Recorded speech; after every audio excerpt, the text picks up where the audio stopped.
Target for exam में आपका स्वागत है। कुछ प्रॉब्लम हैं जो आपके सामने और हमारे भी हैं, क्योंकि सिस्टम थोड़ा छोटा है। इस वजह से कुछ प्रॉब्लम ये आ सकती हैं कि कहीं तो आपको हो सकता है विकल्प नहीं दिखेंगे इसके, पर क्वेश्चन पूरा दिखेगा। हाँ, ये प्रॉब्लम हो सकती है क्वेश्चन छोटा दिखे। तो मेरी एक रिक्वेस्ट केवल 2 अक्टूबर तक ये है आपसे कि उसको मोबाइल को लिटा कर थोड़ा यूज करें, ठीक है। लिटाकर जब जैसे खड़ा रखते हैं उसको लिटाकर पढ़ेंगे तो क्वेश्चन बहुत अच्छे स्पष्ट रूप से दिखाई देगा। और ये प्रॉब्लम 2 तारीख तक है, ठीक है। 2 अक्टूबर के बाद सिस्टम बड़ा होगा और सिस्टम जैसे ही बड़ा होगा तो बहुत अच्छे से क्वेश्चन दिखाई देगा आपको, ठीक है। सारे विकल्प भी दिखाई देंगे, बस विश्वास जो ट्रस्ट है वो बनाए रखिएगा। आंसर का जो विकल्प है, आंसर एक क्वेश्चन का गलत हम नहीं बताएंगे, और जहां कंफ्यूजन होगी हम वहां छोड़ देंगे, लेकिन गुमराह नहीं किया जाएगा स्टूडेंट को। जितना मॉक टेस्ट सीरीज में करवा रहा हूं उतना करिएगा और विश्वास को बनाए रखिएगा, बहुत अच्छा परिणाम होगा। उसको ही अगर आप रट लेंगे तो बहुत अच्छा करके आएंगे पेट में, ये गारंटी है हमारी। नहीं तो हमें बता दीजिएगा पेपर करने के बाद, ठीक है। बहुत अच्छा करके आएंगे, बस मॉक टेस्ट जितना कराऊं उतना करती रहिएगा आप, ठीक है। तो हम लगाते हैं क्वेश्चन आगे बिना किसी टाइम को वेस्ट किए। पहला क्वेश्चन है, देखो उसको। देखो पहला क्वेश्चन है, नीचे दी गई तालिका में 2 खिलाड़ी पी और क्यू द्वारा 5 match first, second, third, fourth और फिफ्थ में किए गए गोलों की संख्या को दर्शाया गया। ये आपके मैच रहे इस साइड, फर्स्ट, सेकंड, थर्ड, ठीक है। ये मैच है आपके, ठीक है। ये रहे मैच आपके। और उसके बाद आगे बात की गई है कि किसने कितना गोल किया है उसकी, ठीक है। जिसने किसी ने गोल किया है उसकी संख्या को दर्शाया गया है, ठीक है। उन गोलों की संख्या को देखते जाओ, ठीक। उसके बाद हम बात करेंगे आपसे क्या कह रहा है क्वेश्चन, ठीक है। देखो ये तो फर्स्ट मैच में पी ने बनाए जो गोल हैं, जो पी ने गोल किए फर्स्ट मैच में 55, वहीं क्यू ने उसी फर्स्ट मैच में 50 गोल किए, ठीक है। सेकंड मैच की बात करूं तो सेकंड मैच में पी ने 45 गोल किए, वहीं क्यू ने 45 किए, बराबर है। थर्ड की बात करूं तो पी ने 45 गोल किए, वहाँ क्यू ने 46 गोल किए। फोर्थ की बात करूं तो पी ने 48, वहाँ क्यू ने 45। फिफ्थ की बात करूं तो पी के 47 गोल हैं और क्यू के 44, ठीक है।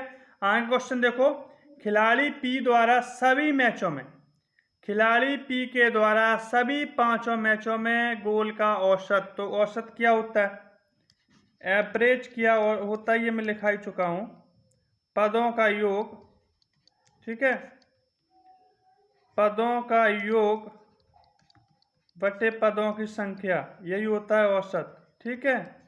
पदों का योग बटे पदों की संख्या, यही औसत होता है। तो देखो करो, औसत निकालो, पी के मैचों का औसत तो निकालना है, पी के द्वारा किए गए गोलों का। तो देखो ये 55 फर्स्ट मैच में, सेकंड मैच में 45, थर्ड मैच में पी ने 45 गोल किए, फोर्थ में 48 और फिफ्थ में पी के द्वारा किए गए गोल 47, ठीक है। यहाँ तक किसी को कोई दिक्कत नहीं होगी हमारे हिसाब से। ये फर्स्ट मैच के गोल हैं, यहाँ मैं बात करूँ तो सेकंड मैच के गोल हैं, ये बात करूँ तो थर्ड मैच, और ये तुम्हारा फोर्थ, और ये फिफ्थ मैच के गोल। सभी का योग कर लो, करो। 5 5 10, 5 15, ठीक है। 15 8 23 और 7 30, हासिल 3 हो गई।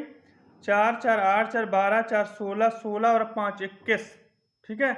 और 3 24, तो टोटल पदों का योग कितना हो गया, 240। और मैच कितने हैं, 5 मैच 5 हैं, तो कितना आंसर आएगा, भाग दे देंगे, 5 चौको 20, 5 अट्ठे 40, यही हमारा आंसर है, ठीक है। तो जो पी के द्वारा गोल किए गए 5 मैचों का जो औसत निकला वो 48 है, यही हमारा आंसर है। अगर कोई दिक्कत हो तो कमेंट बॉक्स में जरूर लिखें। भाई पी के द्वारा 5 मैचों में जो गोल किए गए उनका योग बटे पदों की संख्या, कितने मैच खेले, 5, भाग दे दिया, पदों का औसत निकल आया। इनके पी के द्वारा 5 मैचों में जो गोल किए गए हैं उनका औसत निकल आया 48, ठीक है। आगे देखो, ऑप्शन से नहीं लग पाए हैं पर गुमराह नहीं किए जाएंगे आप, ठीक है। आंसर सटीक दिया जाएगा, जहां थोड़ी भी हमें भी कंफ्यूजन होगी हम क्वेश्चन छोड़ देंगे, भले ही अगले दिन का, ठीक है। अगले देखो, मॉक टेस्ट जो कराएं करती रहिएगा, बहुत फायदा मिलेगा इसका आपको पेट में देखने को। ठीक है, अब दिन बच्चे नहीं है, 2 अक्टूबर से सिस्टम बड़ा हो जाएगा तो बहुत अच्छा और बेहतर तरीके से कराएंगे। ठीक है, देखो अगला क्वेश्चन। अगला क्वेश्चन है, नीचे दी गई तालिका में 2 खिलाड़ी पी और क्यू द्वारा 5 match first, second, third, fourth और फिफ्थ में किए गए गोलों की संख्या को दर्शाया गया। ठीक है, फिर कह रहा है मैच फिफ्थ में क्यू द्वारा किए गए गोल। तो बी देखो, मैच फिफ्थ में क्यू द्वारा कितने गोल किए गए? 44 गोल किए गए। ठीक है, फिर कह रहा है पी द्वारा फोर्थ में किए गए गोल। तो पी द्वारा फोर्थ में कितने किए गए गोल? 48। ठीक है, किए गोल का कितना प्रतिशत है ये पूछ रहा है, ये इसका कितने प्रतिशत है? तो ये इसका कितने प्रतिशत है? देखो हम कहेंगे कि x प्रतिशत है। ये 44 जो है वो 48 का x प्रतिशत है, यहाँ लिख लो p। ठीक है, करो 44 गुणे 100 बट्टे 48 कर लो यहाँ पर। 2 दूनी 4, 2 दूनी 4, 2 दूनी 4, 2 चौको 8। फिर काट लो आगे इनको, यहाँ काटो। 2 पंचे 10, 2 एकम 2, 2 दूनी 4। ठीक है, आगे कितना हो गया? 22 गुणे 50 बट्टे 12। ठीक है, फिर काटो इनको। 2 एकम 2, 2 एकम 2, 2 छिक 12। तो कितना हो गया? 11 पंचे 55, 550 बट्टे 6 भाग दे दो। 6 निम्मा 54 बचा 1, 10 हो गया। 6 एकम 6 बचा 4। ठीक है, आप क्या करोगे? भाग दो, 40 हो गया। 6 पंचे 30 और 6 सत्ते 42, 91.5% आया है। ठीक है, 91.5% ही इसका आंसर है। ठीक है, ये आपका आंसर है। देखो, खिलाड़ी मैच वी में यानी मैच फिफ्थ में खिलाड़ी क्यू द्वारा कितने किए गए गोल? 44। वहीं पी की बात करूं, फोर्थ मैच में कितने किए गए गोल? 48। ये इतने का कितना प्रतिशत है? तो हम कहेंगे 48 का x प्रतिशत है, या p का x प्रतिशत है q। भाई p का x प्रतिशत है q, और उसका उठा के मान रख देंगे, हमारा आंसर निकल आएगा। ठीक है, आगे देखो अगला सवाल। देखो अगला सवाल है, एक व्यक्ति की आय नीचे दिए गए पाई चार्ट द्वारा दर्शाई गई है। ठीक है, एक व्यक्ति की आय नीचे दिए गए पाई चार्ट द्वारा दर्शाई गई है। यदि उसकी कुल आय 3,60,000 है, टोटल जो इनकम है, टोटल इनकम कितनी है? 3,60,000। ठीक है, अब क्या कह रहा है? तो उसके दूसरे सप्ताह की आय ज्ञात करें।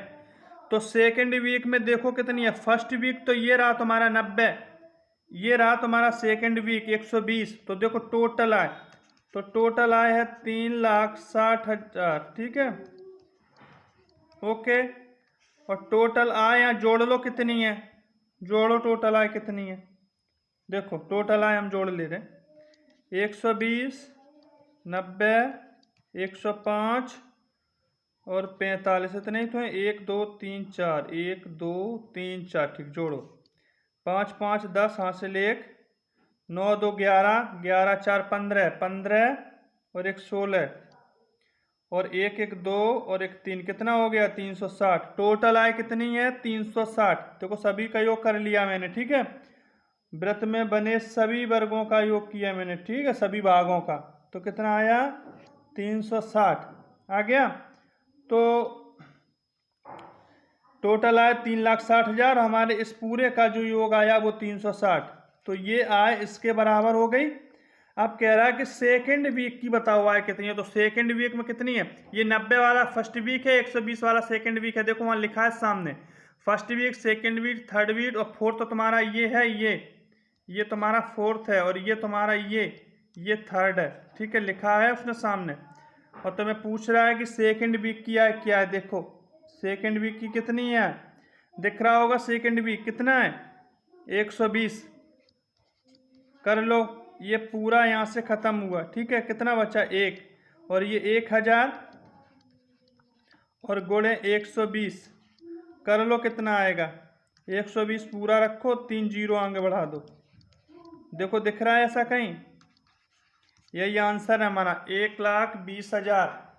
1,20,000 आय है हमारी सेकेंड वीक की।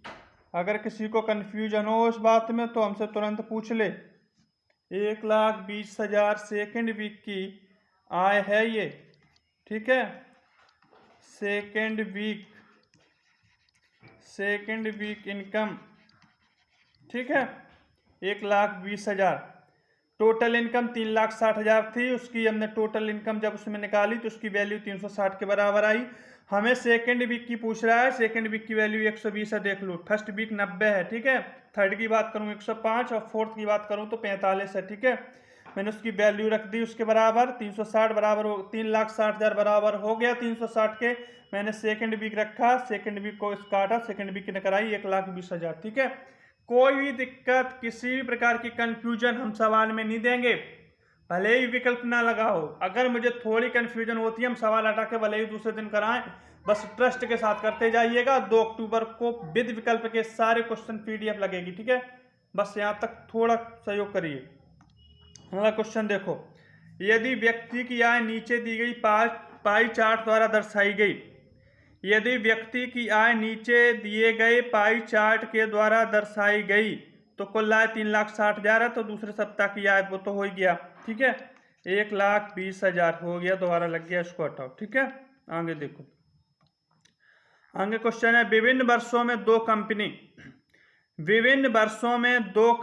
ए और बी, विभिन्न वर्षों में दो कंपनी ए और बी द्वारा गेंद का उत्पादन लाख में, तो गेंद का जो उत्पादन हो रहा है वो लाख में हो रहा है। आरेख का अध्ययन कीजिए और निम्नलिखित प्रश्न का उत्तर दीजिए। ये जो पूरा एकदम गोला जो भरा है ना पहला, ये ऐसे पूरा ये दिख रहा है तो मैं ये ए को दर्शा रहा है, ठीक है, ए को। और जो थोड़ा हल्का है उसमें थोड़ा हल्का कलर है वो बी को दर्शा रहा है। इतनी बात तो क्लियर होगी वहां तक। ए और बी दोनों कंपनी दिख ही रही होंगी जो गेंदों का उत्पादन कर रही हैं, ठीक है।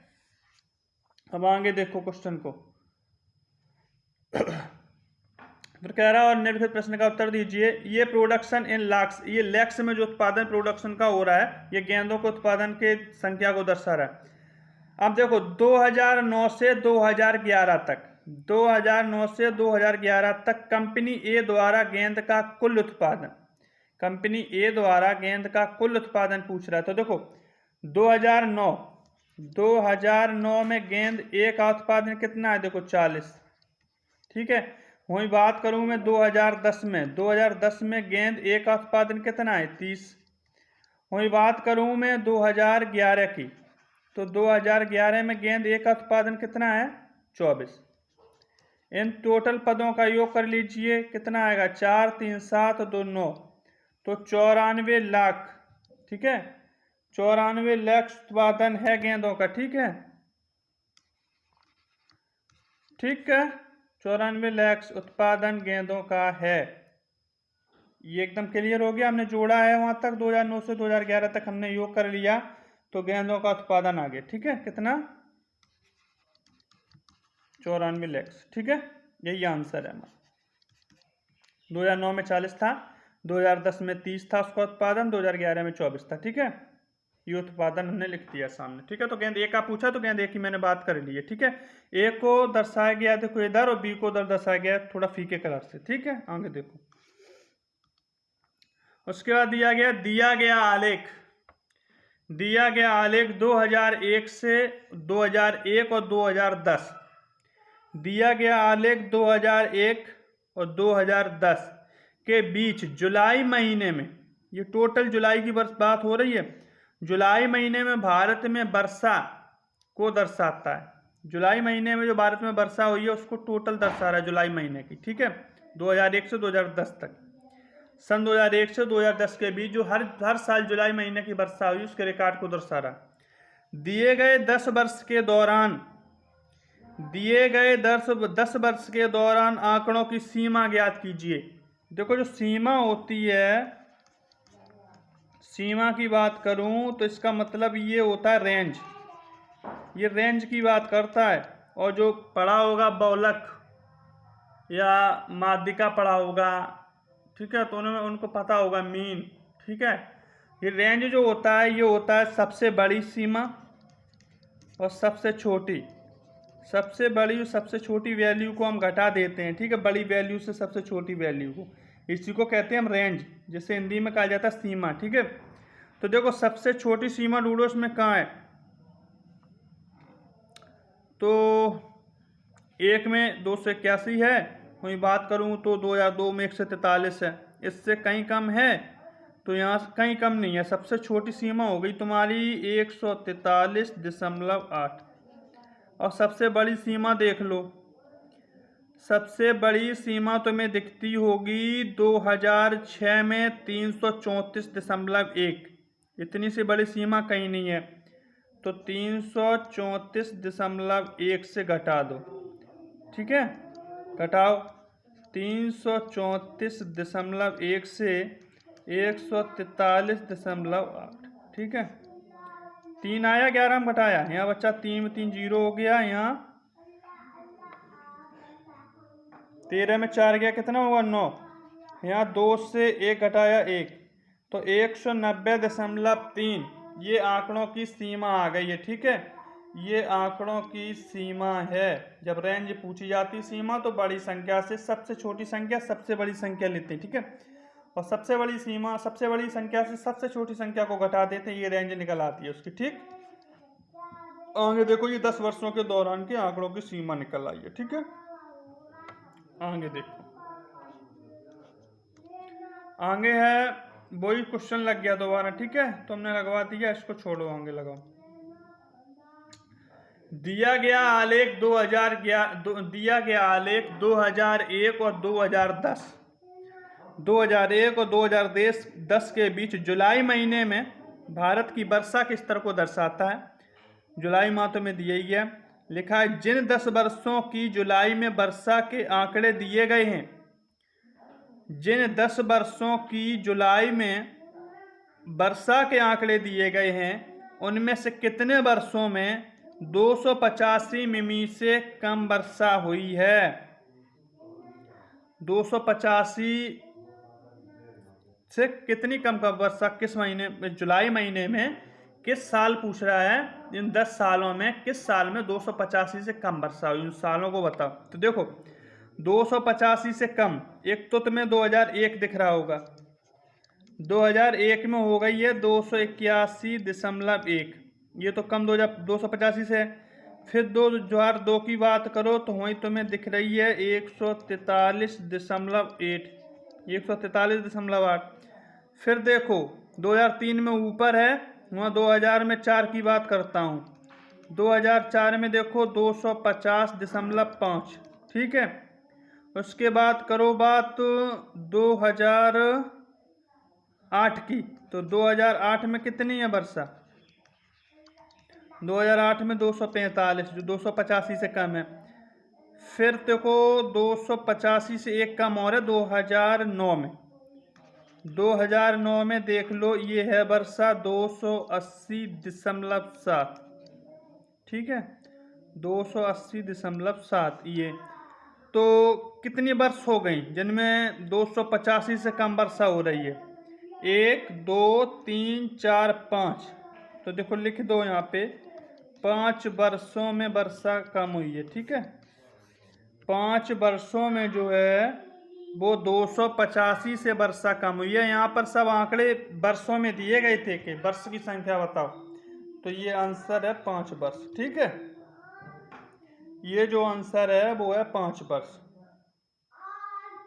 कहना है कितने वर्षों में, कह रहा है ना कितने वर्षों में, तो 5 वर्षों में। ठीक है, आगे देखो, समझ में ना आ रहा हो तो कमेंट बॉक्स में लिखें, और पीडीएफ के लिए Telegram channel target for exam पे जाएं, इसकी पीडीएफ मिलती है वहाँ पे। ठीक है, और बेहतर समझ में आ जाएगा। ठीक है, आगे देखो, आगे देखो क्वेश्चन को। आगे क्वेश्चन है, यह तालिका विभिन्न राज्यों में राष्ट्रीय उद्यानों और वन्य जीव अभयारण्यों, राष्ट्रीय उद्यान नेशनल, ठीक है, पार्क और वन्य जीव अभयारण्यों की संख्या को दर्शाती है। तालिका का ध्यानपूर्वक अध्ययन कीजिए और निम्नलिखित प्रश्नों के उत्तर दीजिए। देखो, मध्य प्रदेश राज्य में राष्ट्रीय उद्यान 10 हैं, जबकि वन्य जीव अभयारण्य 25 हैं। हिमाचल प्रदेश में राष्ट्रीय उद्यान 5 हैं, जबकि वन्य जीव अभयारण्य 28 हैं। गुजरात की बात करूं तो राष्ट्रीय उद्यान 4 हैं, वन्य जीव अभयारण्य 23 हैं। महाराष्ट्र में राष्ट्रीय उद्यान 6 हैं, वन्य जीव अभयारण्य 42 हैं। अंडमान निकोबार की बात करूं तो राष्ट्रीय उद्यान 10 हैं, वन्य जीव अभयारण्य 96 हैं। और उत्तराखंड की बात करूं तो राष्ट्रीय उद्यान 7 हैं, वन्य जीव अभयारण्य भी 7 हैं। तो पूछा गया है कि किस राज्य में सबसे कम राष्ट्रीय उद्यान है। तो देखो, किस राज्य में है सबसे कम राष्ट्रीय उद्यान, तो तुम्हें दिख रहा होगा गुजरात। गुजरात राज्य है जिसमें सबसे कम नेशनल पार्क है, राष्ट्रीय उद्यान। कितने हैं? 4 हैं गुजरात में, बाकी 5, 10, 6 सब ऊपर हैं। तो किस राज्य में सबसे कम राष्ट्रीय उद्यान है? गुजरात में। यही आपका आंसर है, ठीक है, इसमें कुछ था नहीं। आगे देखो, आगे है क्वेश्चन तो वही है कि निम्नलिखित विभिन्न राज्यों में राष्ट्रीय उद्यान और वन्य जीव अभयारण्य की संख्या को दर्शाता है। तालिका का ध्यानपूर्वक अध्ययन करो, ठीक है। आगे क्वेश्चन देखो क्या है। सभी राज्यों में कुल वन्य जीव अभयारण्यों की संख्या कितनी है? सभी राज्यों में कुल वन्य जीव अभयारण्यों की संख्या कितनी है? तो देखो, मध्य प्रदेश की बात करूं मैं, MP, कितने हैं? आगे लिख दूंगा। हिमाचल प्रदेश, गुजरात, महाराष्ट्र, अंडमान निकोबार, ठीक है, उसके बाद उत्तराखंड, ठीक है। देखो, मैं सामने लिख दूंगा इनके अभयारण्यों की संख्या, देखते जाना, ठीक है। देखो, मध्य प्रदेश में वन्य जीव अभयारण्य कितने हैं? 25। हिमाचल प्रदेश में कितने हैं? 28। गुजरात में कितने हैं? 23। महाराष्ट्र में कितने हैं? 42। अंडमान निकोबार में कितने हैं वन्य जीव अभयारण्य? 96। उत्तराखंड में कितने हैं? 7। अब टोटल वन्य जीव अभयारण्य सभी राज्यों के पूछ रहा है, सभी राज्यों में टोटल कुल वन्य जीव अभयारण्य संख्या कितनी है? देखो, जोड़ लो, इनको जोड़ो। देखो, 8, 5, 13, 13, 3, 16, ठीक है, 16 और 2, 18, ठीक है, 18 और 7, 18, 7, 25 और 25, 6, 31 की 1, हासिल 3। देखो, 4, 2, 6, 6, 2, 8, 8, 2, 10, 10 और 9, 19, 19 और 3, 22। तो टोटल वन्य जीव जो अभयारण्य कितने हैं? 221 है। टोटल वन्य जीव अभयारण्य सभी राज्यों का टोटल योग पूछा कि वन्य जीव अभयारण्य को कितना हो गए? 221। तो टोटल वन्य जीव अभयारण्य कितने हैं? 221, ठीक है। इतना ही क्वेश्चन था। आगे देखो, इतना समझ में आया? आगे देख लो इसको। देखो, फिर कहा है कि राष्ट्रीय उद्यानों और वन्य जीव अभयारण्यों का अनुपात। तो देखो, अभी हमने क्लियर कर लिया कि वन्य जीव अभयारण्य कितने हैं, मैं जोड़ ही चुका हूँ, 221। अब हम केवल यही और जोड़ लें कि राष्ट्रीय उद्यान कितने, और राष्ट्रीय उद्यान शायद हम जोड़ चुके हैं आगे पीछे। देखो कितने, नहीं टोटल नहीं जोड़ा है, तो देखो अब जोड़ लेंगे। देखो, मध्य प्रदेश लिख लो, MP में कितने हैं, फिर हिमाचल प्रदेश में देख लो कितने हैं, फिर देखो गुजरात में देख लो, महाराष्ट्र में देखो कितने हैं, ठीक है, अंडमान निकोबार, ठीक है, उत्तराखंड, ठीक। आगे देखो, मैं लिख दे रहा हूँ संख्या को। मध्य प्रदेश में राष्ट्रीय उद्यान 10 हैं, हिमाचल प्रदेश में राष्ट्रीय उद्यान 5 हैं, गुजरात की बात करूँ 4 हैं, महाराष्ट्र में 6 हैं, अंडमान निकोबार में 10 हैं, उत्तराखंड में 7 हैं। टोटल वन्य जीव राष्ट्रीय उद्यान जोड़ लो, टोटल कितने हैं? 10 ये 10 ये 20, 20 और 6 26, 26 4 30, 30 5 35, 35 और 7 42। तो टोटल राष्ट्रीय उद्यान कितने हो गए? 42, ठीक है। अब पूछ क्या रहा है? वन्य जीव अभयारण्य और राष्ट्रीय उद्यान। तो राष्ट्रीय उद्यान कितने हो गए? 42, और वन्य जीव अभयारण्य कितने हो गए? देखो 221, 221, ये हो गया अनुपात। कट रहा है, ये कट तो रहा नहीं कहीं, तो ये अनुपात हो गया 42:221। यही आपका आंसर है। ठीक है, ठीक है, यही आपका आंसर है 42:221 राष्ट्रीय उद्यान और वन्यजीव अभयारण्यों का। ठीक है, आगे देखो, आगे देखो, अगला क्वेश्चन है महाराष्ट्र में वन्यजीव अभयारण्यों की संख्या। तो लिख लो, आगे लिख लो, महाराष्ट्र में वन्यजीव अभयारण्यों की संख्या कितनी है। देखो, महाराष्ट्र में है 42 वन्यजीव अभयारण्यों की संख्या। फिर क्या क्या है, हिमाचल प्रदेश में वन्यजीव अभयारण्यों की संख्या। तो हिमाचल प्रदेश में, यहाँ लिख लो, हिमाचल प्रदेश में कितने हैं वन्यजीव अभयारण्य, 28। ठीक है, क्या कह रहा है, महाराष्ट्र में वन्यजीव अभयारण्यों की संख्या हिमाचल प्रदेश में वन्यजीव अभयारण्यों की संख्या से कितना प्रतिशत अधिक है। तो देखो, महाराष्ट्र में वन्यजीव अभयारण्य हिमाचल प्रदेश में वन्यजीव अभयारण्यों की संख्या से कितना प्रतिशत अधिक है। देखो, 12 में 8 गया 4, 3 में 2 गया 1, 14 अधिक है कितने से, 28 से, गुणे 100, काट लो, 14 दूनी 28, तो कितना आया 50%। यही अधिक है। ठीक है, यही आंसर है। महाराष्ट्र में पूछे गए हैं वन्यजीव अभयारण्य और हिमाचल प्रदेश में वन्यजीव अभयारण्यों की संख्या से कितना अधिक है महाराष्ट्र के। तो कितना अधिक है, 14। ठीक है, कितने से, 28 से, गुणे 100 तो निकल आया कितना, 50, कितना निकल आया 50%। ठीक है, ओके, आगे देखो, आगे क्वेश्चन है कि नीचे दिया गया दंड आरेख 2013 से 2016 की अवधि के बीच एक शहर की कुल जनसंख्या और पुरुष जनसंख्या को दर्शाता है। ठीक है, देखो, जो मेल है वो ये है। ठीक है, और जो फीमेल है, जो नहीं, टोटल जो पॉपुलेशन है वो फीके से दर्शा रहा है। ठीक है, ठीक है, अब क्या कह रहा है कि 2015 में क्रमशः पुरुष, तो 2015 में देखो, 2015 में, तो 2015 में मेल कितने, ये देखो पहले, तो 2015 में मेल की बात करूं तो 35 है, कितने, 35 मेल है। और टोटल पॉपुलेशन कितनी है, ये देखो, 2015 में टोटल पॉपुलेशन है 60। इस 60, ठीक, आगे क्या कह रहा है, ये देखो टोटल पॉपुलेशन लिख लो, टोटल पॉपुलेशन है ये। ठीक है, पॉपुलेशन है ये डायरेक्ट, देखो टोटल जो जनसंख्या वो 60 है, पुरुष हैं वो 35 है। उसके बाद कह रहा है 2015 में पुरुष और महिला की जनसंख्या का अनुपात। तो टोटल पॉपुलेशन में से मेल घटा देंगे तो महिला निकल आएंगी, फीमेल। तो देखो घटाओ, 10 में 5 गया 5, यहाँ 5 बचा, तो 5 में 3 गया 2। ठीक है, ये हो गई फीमेल जनसंख्या, फीमेल हो गई। अब कह रहा है पुरुष 2015 में, तो 2015 में पुरुष 35 थे और महिला पूछ रहा, तो महिला कितनी थी, 25 थी। ठीक है, अब देखो काटोगे तो कितना आ जाएगा, 5 सत्ते 35, 5 हम 25, ये अनुपात हो गया। और आगे लिख लो मेल और फीमेल। ठीक है, तो ये आपके मेल हो जाएंगे 35, फीमेल हो गई 25। ठीक है, यही आंसर है, 7:5।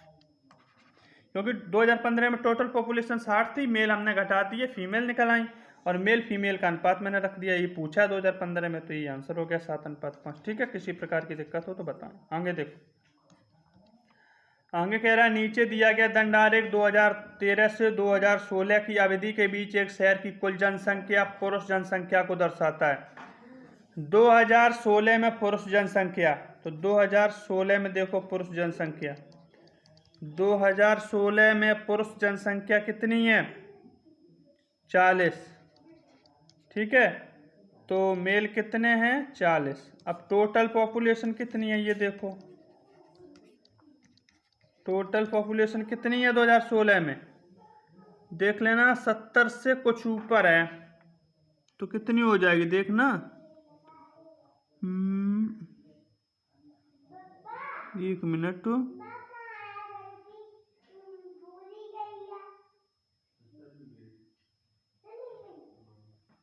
70 है तो 71, 72, ठीक है 72 है, ठीक है। टोटल पॉपुलेशन 72 है, ठीक है। 2 पॉइंट बड़े हैं, 71 72 होगी, ठीक है। तो 2016 में मेल 40 हैं, टोटल पॉपुलेशन 72 है, ठीक है। आप कह रहा है कि तो 2016 में पुरुष जनसंख्या महिला जनसंख्या से कितना देगा, तो महिला जनसंख्या निकाल लो भाई। अब महिला कैसे निकलेगी, टोटल पॉपुलेशन में से मेल घटा देंगे, तो घटाओ 2 आया और 7 में से 4 घटाया, यहाँ तो 6 बचा, नहीं 2 ठीक है, 7 में 4 गया 3, ये आ गया फीमेल, ये आ गई फीमेल, ठीक है। अब क्या कह रहा है कि पुरुष जनसंख्या कितनी है 40, ये मेल, और फीमेल कितनी है 32, ठीक है। क्या कह रहे हैं ये कि पुरुष जनसंख्या महिला जनसंख्या से कितने प्रतिशत देखें, तो देखो कितने प्रतिशत देखें, देखो कितनी अधिक है मेल फीमेल से 8, कितने से अधिक है 32 पे, गुणे 100 निकाल लो, 8 चको 32 और 4 25 100 होता है, तो कितने प्रतिशत अधिक हैं 25% अधिक है, यही आंसर है हमारा, ठीक है। कितना अधिक है 25%, देख लो 2016 में मेल कितने हैं 40 हैं, टोटल पॉपुलेशन 72 है, 72 से मेल घटाया तो फीमेल निकल आया 32, तो मेल पूछ रहा है मेल जो है वो फीमेल से कितना अधिक है, तो देखो मेल 40 से फीमेल 32 से कितना अधिक है 8, कितने पे 32 से, प्रतिशत निकालना तो सभी जानते होंगे ना, और गुणे 100 तो काटा कितना आया 25%, तो मेल फीमेल से कितना अधिक है 25%, ठीक है। आगे देखो क्वेश्चन, आगे क्वेश्चन है 2016 में वही क्वेश्चन है, ठीक है। आगे लगाओ, ठीक है। अब देखो 2014 में महिला जनसंख्या, 2014 में महिला जनसंख्या देखो कितनी है, 2014 में महिला जनसंख्या कुल जनसंख्या की कितने प्रतिशत है, तो देखो पहले देखो मेल कितने हैं 2014 में, 2014 में मेल देख लो, ये हो गए 30 4 34, ठीक है। 2014 में मेल हो गए 34, ठीक। आगे देखो और टोटल पॉपुलेशन देखो, टोटल पॉपुलेशन,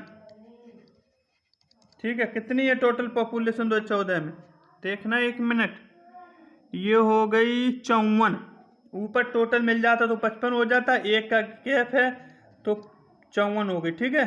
एक मिनट है 54 लिख दो, 54। अब इस मेल को टोटल पॉपुलेशन से हम घटा देंगे तो फीमेल निकल आएगी, घटाओ, 4 से 4 गया 0, 5 से 3 गया 2, तो ये निकाल आई हमारी फीमेल पॉपुलेशन, ठीक है। अब क्या कहा देखो महिला जनसंख्या, तो महिला जनसंख्या कितनी है 20, लिख लो महिला फीमेल, ठीक है। महिला जनसंख्या कुल जनसंख्या की, तो कुल जनसंख्या कितनी है 54, ये हो गई टोटल पॉपुलेशन, ठीक है।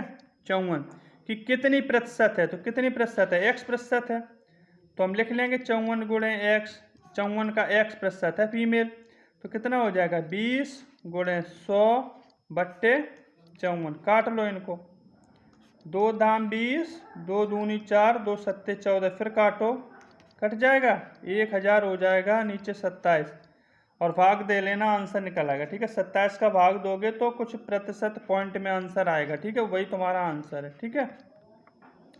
2014 में महिला जनसंख्या कुल जनसंख्या की कितनी प्रतिशत है, पॉइंट में आंसर आएगा, भाग दे के निकाल लेना, ठीक है। इतना तो कर ही लोगे, ठीक है।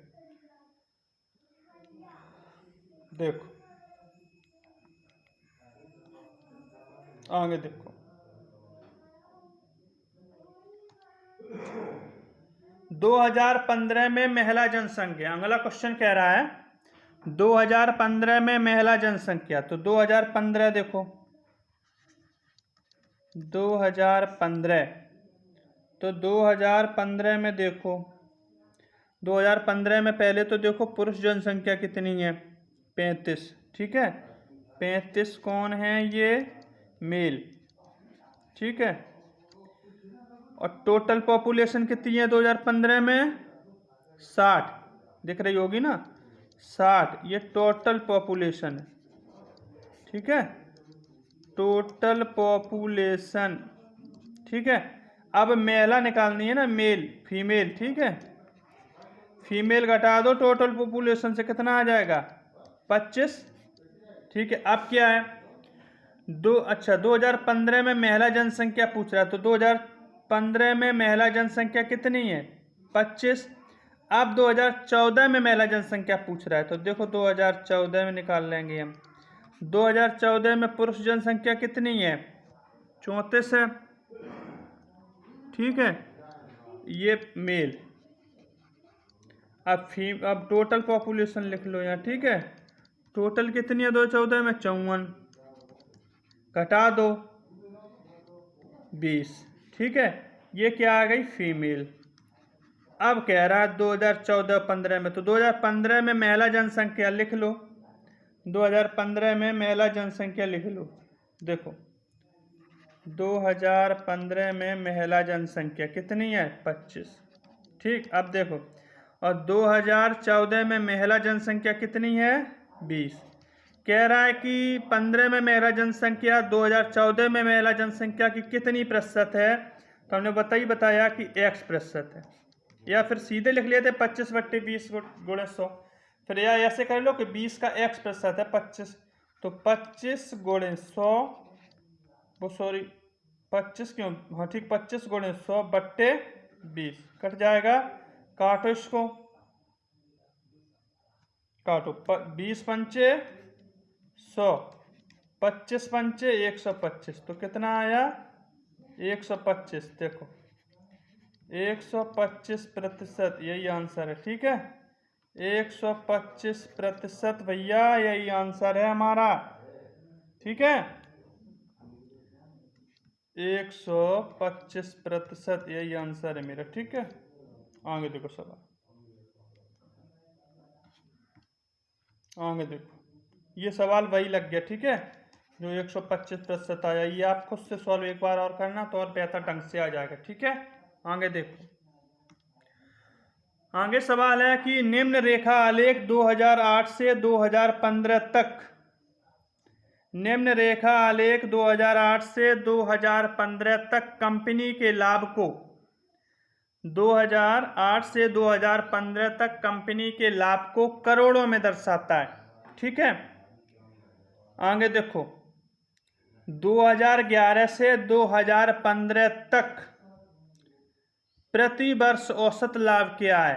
तो देखो 2011, देखो 2011, 2012, 2013, ठीक है, 2014, 2015, 2015, आगे देखो 2008 से 2015 तक कंपनी के लाभ को और औसत पूछ रहा है ना, तो देखो आगे देखो क्वेश्चन को, देखो 2011 में कंपनी को कितना लाभ हुआ? सीधा दिख रहा है 340। 2012 में देखो 370। 2013 में देख लो कंपनी को लाभ 380 का हो रहा है, और 2014 में कंपनी को लाभ 400 का हो रहा है, 2015 में कंपनी को लाभ 500 का हो रहा है, ठीक है। अब देखो क्या कह रहा है, प्रतिवर्ष औसत लाभ पूछ रहा है, प्रतिवर्ष, ठीक है, औसत पूछ रहा है, तो औसत मैंने बताया कि पदों का योग बटे पदों की संख्या को हम करते हैं, ठीक है। तो देखो ये 0 0 आया, यहाँ किया मैंने 8 7 15, 15 4 19, हासिल 1, देखो 5 3 8, ठीक है, 8 और 4 12, 12 और 3 15, 15 3 18, 18 और 1 19, टोटल कितना आया? 1990।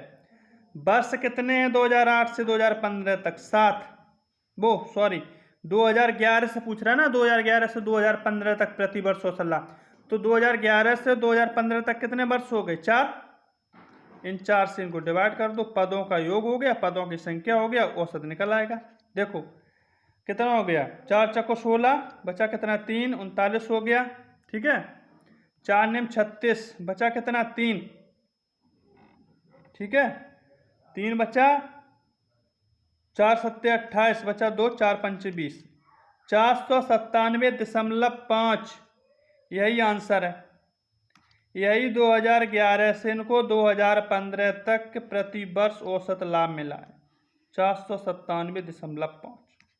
ठीक है, एक बार और जोड़ लो, कहीं गलती तो नहीं हुई। 8 7 15, 15 4 19, हासिल 1, 4 3 7 3 10, 10 3 13, 13 5 18 और 1 19, और 2011 से 2015 तक कितने साल, 4 से डिवाइड किया, प्रति वर्ष का औसत लाभ निकल आया। और ऐसा क्वेश्चन मैं बार बार कह रहा हूँ, ऐसा क्वेश्चन पूछा जाएगा, और ऐसा पिछली वर्ष भी पूछा गया था, इसलिए ऐसे क्वेश्चन पूछने की संभावना बहुत अधिक है, 100%। ठीक है, आगे देखो, आगे देखो क्वेश्चन। 2015 का लाभ 2014 के लाभ का कितना प्रतिशत है? तो 2015 का लाभ लिख लो, ठीक, और 2014 का लाभ लिख लो, निकल आएगा कितना प्रतिशत है। देखो तो 2015 में लाभ कितना है 500, और 2014 में लाभ कितना है 400। 2015 का लाभ 2014 के लाभ का कितना प्रतिशत है, 1%, x% है। तो 500 गुणे 100 बट्टे 400, 0 से 0 इनको काट दो, काटोगे तो देखो 2 दूनी 4, 2 पंचे 10 बट्टे 2 दूनी 4, आगे काटोगे 2 एकम 2, 2 दूनी 4, 2 पंचे 10, कितना आया 125। कितना अधिक है, अच्छा कितना अधिक कहा था ना, नहीं लाभ का कितना प्रतिशत पूछा, अधिक नहीं पूछा, कितना प्रतिशत है, तो 1% है। 500 गुणे 100 बट्टे 400, 0 से 0 खत्म, 2 दूनी 4, 1 2 पंचे 10, 250 हो गया, 2 हो गया, 2 एकम 2, 2 दूनी 4, 2 पंचे 10, 125%। ठीक है, कितना अधिक पूछता तो फिर हम करते 400 से 500 है, 100 अधिक है, कितने पे 400 पे, तो 100 बट्टे 400 गुणे 100 कर देते। और जब यहाँ पूछ रहा है कि कितना है, तो 500 गुणे 100 बट्टे 400 है, तो 125% है, यही हमारा आंसर है। ठीक है, यही हमारा आंसर है 125%। ठीक है, आगे देखो, पिछले वर्ष की तुलना में 2010 में लाभ में प्रतिशत वृद्धि क्या है। क्या कह रहा है, पिछले वर्ष की तुलना में वर्ष 2010 में, तो पिछला वर्ष कौन था 2009, 2009 में कितना था 280, ठीक है लाभ, और 2010 में कितना है, देखो 2010 में 308। ये पूछ रहे हैं पिछले वर्ष की तुलना में वर्ष 2010 में लाभ में प्रतिशत वृद्धि क्या है, तो कितनी अधिक है, देखो घटा दो 308 से, 280 को घटाओ 8, यहाँ गया 10 में से 8 गया 2, यहाँ 2 से 2 हो गया 0। ठीक है, 28 अधिक है कितने से 280 से, गुणे 100 कट जाएगा कितने बार 10 बार, गुणे 100, फिर काटोगे तो कितना आ जाएगा 10%। कितना अधिक है, तो 10% अधिक है। देख लो एक बार, पिछले वर्ष की तुलना में 2010 में, तो पिछला वर्ष कौन था, पिछला वर्ष था 2009, इसकी तो बात कर रहा है, और 2010 में कितना लाभ था 308। तो पिछले वर्ष की तुलना में पूछ रहा है, तो तुलना में कितना अधिक है 28 अधिक है पिछले वर्ष की तुलना में 2010 में, वैल्यू रख दी 228 अधिक है 280 गुणे 100, 280 से अधिक है, कट गया 1/10 गुणे 100, कितना अधिक आया 10%, यही आंसर है। ठीक है, आगे देखो क्वेश्चन, आगे यही सवाल है, ठीक है, जो मैंने अभी लगवाया है, कितना अधिक था 10%। ठीक है, यही आंसर है। आगे देखो, 2009 से 2015 तक, 2009 से 2015 तक कितने सालों में पिछले वर्षों के संबंध में लाभ में वृद्धि 30 करोड़ से अधिक है। देखो 2009 की बात कर रहा है, तो 2009, ठीक, और मैंने लिख लिया 2010। देखो 2009 में 280, 2010 में 308। यहाँ कितनी वृद्धि हुई थी? 28 की। यहाँ करोड़ में है तो ये 28 करोड़। ठीक है, ये हो गया 28 करोड़। ठीक, 30 करोड़ से अधिक होने चाहिए। अब देखो यहाँ 2010, यहाँ 2011 लिख लिया। 2010 में कितनी हुई? 308। 2011 में कितनी हुई? 340। कितनी यहाँ देखा? यहाँ देख लो, यहाँ 10 से 8 गया 2, यहाँ लिख लो 2, यहाँ 3 बचा और ये 3 से 3 खत्म। तो कितनी अधिक वृद्धि, कितनी वृद्धि है? 32 करोड़ की। कितनी अधिक है? 32 करोड़। यहाँ वृद्धि हो गई 32 करोड़ की। ठीक है, अब देखो कहाँ से पूछ रहा है? 9 से 15 तक। 2011, यहाँ लिख लो 2012। 2011 में कितनी है? 340 और 2012 में 370। कटा दो, 0, साथ में 4 गया 3। कितनी हो गई? 30 करोड़। लिख लो 2012, 2014। ठीक है, अब लिख लो वृद्धि। 2012 में कितनी हुई? 370। वहीं 2014 की बात करूं तो 400। कटा लो इनको, 0 बचा, यहाँ घटाओगे 10 से 7 गया 3 बचा। यहाँ भी कितनी वृद्धि हुई? 30 करोड़ की। आगे बात करूं मैं, देखो आगे बात कर रहा हूं मैं 2014 की और 2015 की। 2014 में थी 400 और 2015 में कितनी है? 500। कितनी की वृद्धि है? 100 करोड़ की। अब पूछ रहे हैं कि कितने सालों में, कितने वर्षों में पिछले वर्षों के संबंध के लाभ में 30 करोड़ से अधिक की वृद्धि है। ये 28 करोड़ माइनस में चली गई, 30 से ऊपर होनी चाहिए तो 32 यहाँ ऊपर हो गई, यहाँ 30, यहाँ 30 और पूछा 30 से ऊपर। तो एक तो ये 32 हो गई और एक ये 100 करोड़ हो गई। ये तो कितने सालों में है? 2 साल। 2 साल ऐसे हैं जिनमें 30 करोड़ से अधिक की वृद्धि हुई है। एक तुम्हारा 2010 का साल रहा जो पिछले वर्ष के संबंध में, अरे 2010 नहीं, 2011 है, जो 2010 के संबंध में 32 करोड़ की वृद्धि हो गई। वहीं बात करूं मैं 2015 की, जो 2014 के पिछले वर्ष की तुलना में 100 करोड़ की वृद्धि हुई है। और बात कर रहा है कि 30 करोड़ से अधिक की वृद्धि। तो 2 वर्ष हैं ऐसे, 2011 और 2015, जिसमें 2011 में 32 करोड़ की, वहीं बात करूं मैं 2015 की तो 100 करोड़ की वृद्धि हुई है। ठीक है, तो 2 वर्ष हैं ऐसे लिख लेना यहाँ पर, 2 वर्ष। ठीक है, आगे लगाओ सवाल। अगला सवाल देखो, अगला सवाल देखो। अगला सवाल है निम्न वृत्त आलेख। निम्न वृत्त आलेख एक कंपनी के विभिन्न खर्चों के प्रतिशत विवरण को दर्शाता है। निम्न वृत्त आलेख एक कंपनी के विभिन्न खर्चों के प्रतिशत विवरण को दर्शाता है। आरेख का अध्ययन कीजिए और निम्न प्रश्नों के उत्तर दीजिए। ये तुम्हारा टैक्स है, कर लिखा है कर। ये टैक्स पे 10% का खर्चा है। वहीं मैं बात करूं ट्रैफिक, परिवहन पे 15% का खर्चा है। वहीं बात करूं मैं किराया 5%, वेतन सैलरी 15%। वहीं बात करूं मैं इलेक्ट्रॉनिक बिजली, इस पे खर्चा है 25% का। वहीं बात करूं मैं कच्चे माल पे तो 30% का। पूरा जोड़ लो कितना बन रहा है? 15 5 20, 20 10 30, 30 30 60, 60 और 25 15 ये जोड़ लो, 40 हो जाएगा। 40 60 40 100, टोटल जो प्रतिशत का योग है ये 100 हो रहा है, 100। ठीक है, अब देखो आगे क्वेश्चन। यदि कंपनी का कुल खर्च 50 करोड़ रुपए है, यदि कंपनी का कुल खर्च 50 करोड़ रुपए है तो कह रहा है कि परिवहन और बिजली पर कुल खर्च क्या है। तो परिवहन और बिजली, तो देखो परिवहन पे 15% खर्च है और बिजली पे 25% है। ठीक है, तो कितना हो गया? 40 हो गया।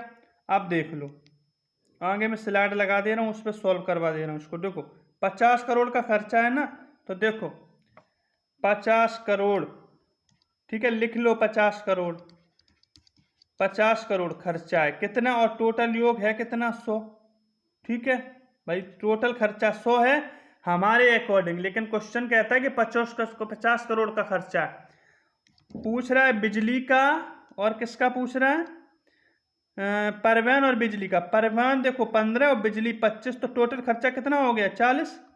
मैंने यहाँ वैल्यू रख दी 40 की, काट दो, 50 दूनी 100, ठीक है, और 2 दूनी 4, तो टोटल खर्चा है तुम्हारा 20 करोड़ का। 20 करोड़ का खर्चा कितने पे है, परिवहन पे खर्च है प्लस बिजली पर, दोनों पे टोटल खर्चा जोड़ के है 20 करोड़। ठीक है, यही आंसर है। 50 करोड़ सवाल के अकॉर्डिंग और हमारे अकॉर्डिंग 100 करोड़, और टोटल बिजली और परिवहन पे खर्चा 40 करोड़ रखा मैंने। टोटल जब वैल्यू निकाली तो 20 करोड़ का खर्चा निकला किस पे, परिवहन और बिजली पे। ठीक है, आगे देखो सवाल। आगे सवाल है कि ब्याज पर कंपनी का खर्च, तो ब्याज पे कितना होता है, ब्याज पे, ब्याज दिया है कि ऐसे ही पूछ रहा है, ये कर दिया है, चलो कर देख लो भी, कर कोई ब्याज कहा होगा इन्होंने, कर है ना, टैक्स लगता है ना। ब्याज पर कंपनी का खर्च किराए से कितना अधिक है, किराया कितना है, किराया तो इन्होंने दिया नहीं, वेतन दिया है, कच्चा माल दिया है, बिजली दिया है, परिवहन दिया है। अच्छा किराया दिया तो सॉरी 5% दिया है किराया, और ब्याज तो नहीं दे दिया कहीं, ब्याज नहीं दिया है। ठीक है, परिवहन, बिजली, कच्चा माल, वेतन, परिवहन और कर। ब्याज पर कंपनी का खर्च, तो ब्याज पे मान लो 10% खर्च है। ठीक है, ठीक है, आगे कह रहा है कि कंपनी का खर्च किराए से, किराए पे कितना अधिक है, किराए पे 5% है, किराए पे कितना है 5%, किराए से कितना प्रतिशत अधिक है, तो कितना अधिक है 5, और कितने से अधिक है 5 से, तो गुणा कितना हो गया 100, काटोगे तो कितना हो गया 100%, 100% खर्चा हो गया, यहाँ लिख लेना। ये जो है वो ब्याज पर खर्चा है, ये ब्याज इन्होंने कर को ही बोल दिया, ये टैक्स लगता है ना इंस्टॉलमेंट, इसको ही बोल दिया इन्होंने। और ये रहा वेतन, ये किराया, ये किराए पर खर्च, ये किराए के खर्चे से पूछा कितना देगा, किराया 5% है, कितना देगा 5/5 गुणे 100, तो कितना आ गया 100%। ये तुम्हारा इसमें आंसर भी लग गया, तो सामने स्पष्ट आ गया। ठीक है, देख लेना ध्यान से। कह रहा कि ब्याज पर जो खर्चा है वो किराए पर खर्चे से कितना प्रतिशत अधिक है, दोनों बात लिखी है, 5% अधिक है, बाटे कितने 5 पे गुणे 100, तो कितना आ गया 100%। ठीक है, आगे देखो, ब्याज पर कंपनी का खर्च 100% आ ही गया था। ठीक है, यहाँ लिख लो, नहीं तो कर लिख लो, कर कितना है 10%, या किराया लिख लो, किराया, किराया कितना है 5%, कितना अधिक है 5%, कितने पे है किराए पे 5% पे, काटोगे तो कितना आ जाएगा 100%, यही आंसर है। ठीक है, आगे देखो, ये डबल बार बार सवाल यही लग गया। ठीक है, चलो कोई बात नहीं, आगे बढ़ाते हैं स्लाइड को। कच्चे माल और परिवहन पर खर्च का अनुपात क्या है, तो देखो कच्चे माल पे कितना खर्च हो रहा है 30%, लिख लो, कच्चे माल पे कितना खर्च हो रहा है 30%। ठीक है, और कह रहा है, और परिवहन पे कितना हो रहा है 15%। ठीक है, 15%, दोनों का अनुपात पूछा कितना हो जाएगा, 15 दूनी 30, 15 एकन 15, तो अनुपात आ गया 2:1, यही खर्चा है इनका, ये खर्चे का अनुपात है कच्चे माल पे और परिवहन पे 2:1। और किसी तरीके से निकालना चाहो तो मैं वो भी निकाल दूँ। देखो टोटल खर्चा है 50 करोड़ का, लिख लो, लिख लो, टोटल खर्चा 50 करोड़ का। ठीक है, लिख लो 50 करोड़, और हमारे अकॉर्डिंग है 100 करोड़, समझना।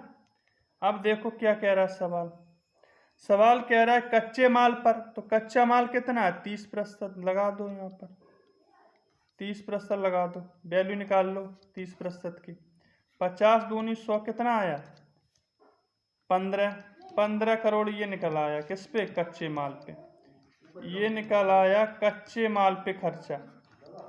ठीक, अब क्या पूछ रहा है देखो 50 करोड़, फिर लिख लो टोटल वैल्यू, और हमारे उसकी अकॉर्डिंग है 100 करोड़।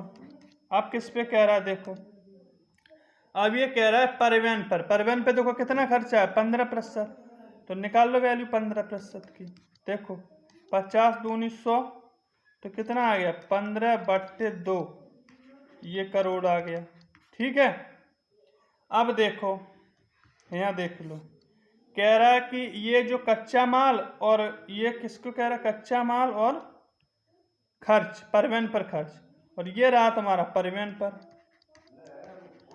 ये परिवहन पे खर्च का अनुपात ही तो पूछ रहा है। तो कच्चे माल पे कितना है 15, और वहीं परिवहन पे कितना है 15/2। यहाँ लिख लो, पेन काम ही करना बंद हो जाता है। आगे देखना, 1 मिनट।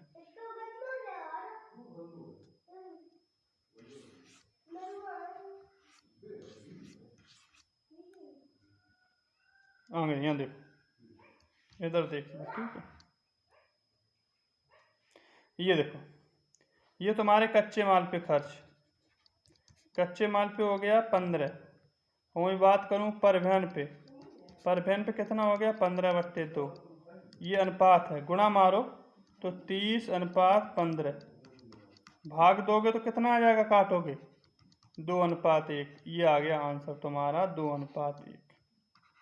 दो तरीके से निकलता है, या तो एक ऐसे निकाल लो, ये अलग निकाल लिया मैंने कच्चे माल का, या फिर निकाल लिया हमने परिवहन का, दोनों का अनुपात रख दिया, या प्रतिशत की वैल्यू दियो तो डायरेक्ट भी निकलता है। ठीक है, कच्चे माल का कितना है 30%, और फिर मैंने परिवहन का रख दिया 15%, काटा तो 2 सीधा आ गया। ये थोड़ा जल्दी शॉर्टकट, तुम्हें टाइम खुद ही पता होगा कि यहाँ टाइम और वहाँ टाइम में कितने का अंतर सवाल में पड़ जाता है। ठीक है, तो प्रतिशत की वैल्यू को डायरेक्ट पूछे जाए सवाल में, ग्राफ से उठा के डायरेक्ट वैल्यू को पूछा जाए सवाल, तो हम इनपुट करके ऐसे ही आंसर निकाल देते हैं। ठीक है, अगर कोई लड़का चाहे कि प्रोसेस में इतना ही लंबा करूंगा तो कर सकता है। ठीक है, आगे देखो, सॉल्यूशन मैंने दोनों बता दिए हैं। ठीक है, आगे देखो, कह रहा है कंपनी का दूसरा सबसे बड़ा खर्च कौन है। तो हमें दिख रहा है ना, कंपनी का दूसरा सबसे बड़ा खर्च कच्चा माल है, क्योंकि परिवहन पे 15% है, किराया 5% है, वेतन 15% है, बिजली 25% है, 30% है कच्चा माल।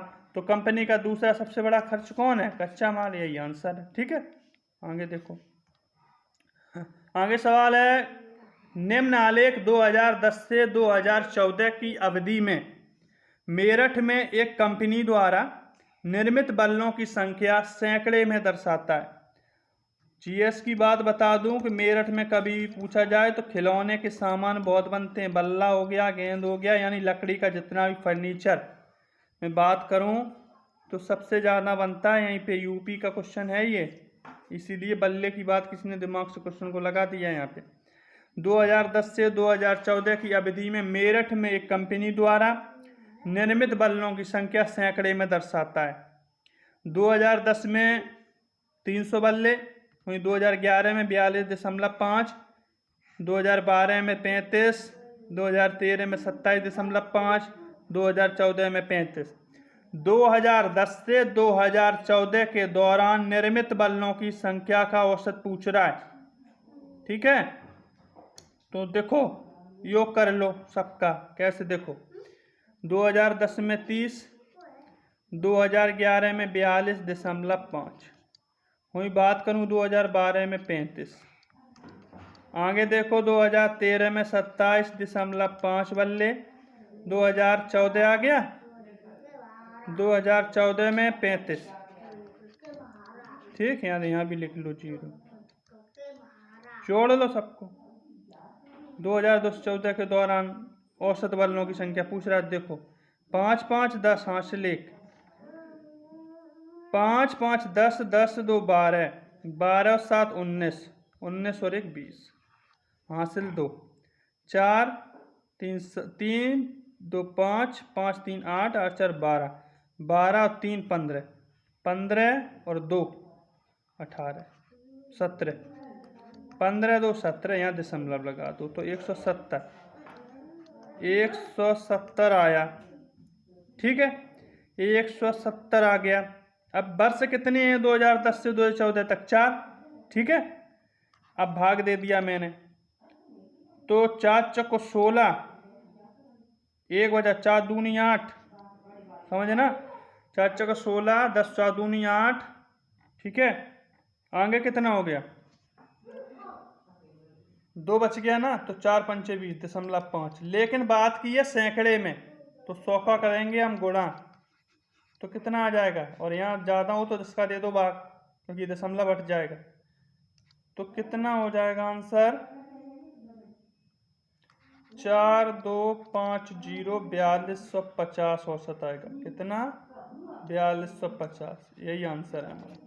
ठीक है भाई, इसमें इसको डिवाइड किया, टोटल पदों का योग किया, टोटल पदों का योग बट्टे टोटल पदों की संख्या, हमने उसका भाग दे दिया। लेकिन बात सैकड़े में की है, ये ऊपर वर्णों की संख्या को सैकड़े में दर्शाया गया, सैकड़े में बात की है, इसलिए हमने भाग दे के बाद में 100 का गुणा कर दिया। अगर डायरेक्ट ही 100 का गुणा कर देते तो 42500, तब भी एक अंक के बाद दशमलव लगता, तो 4250। यहाँ मैंने दशमलव को हटाने के लिए 10 का गुणा किया, और यहाँ पर सैकड़े की बात की इसलिए 100 का गुणा किया, काट लिया तो 4250 औसत आया। यही राइट आंसर है।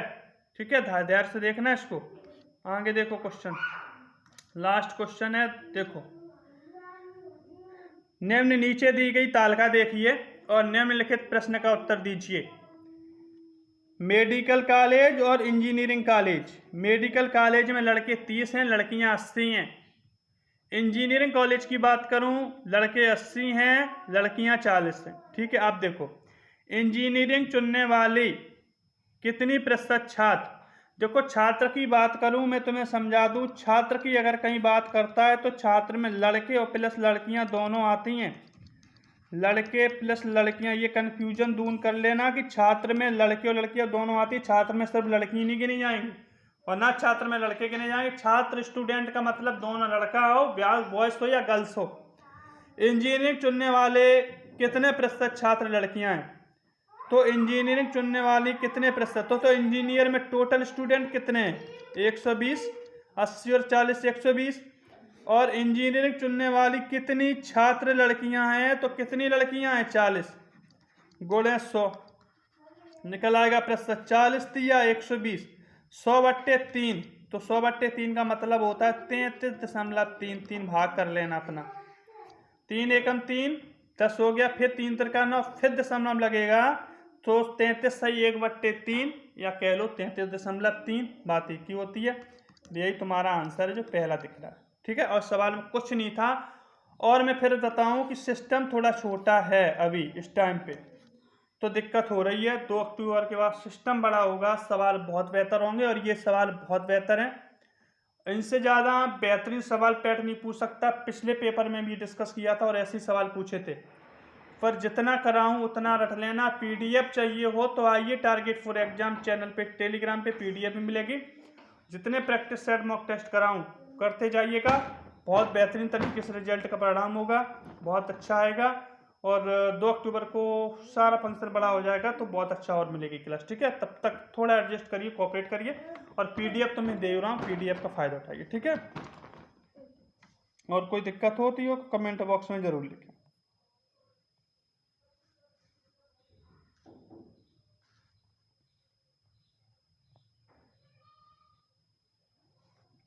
जय हिंद।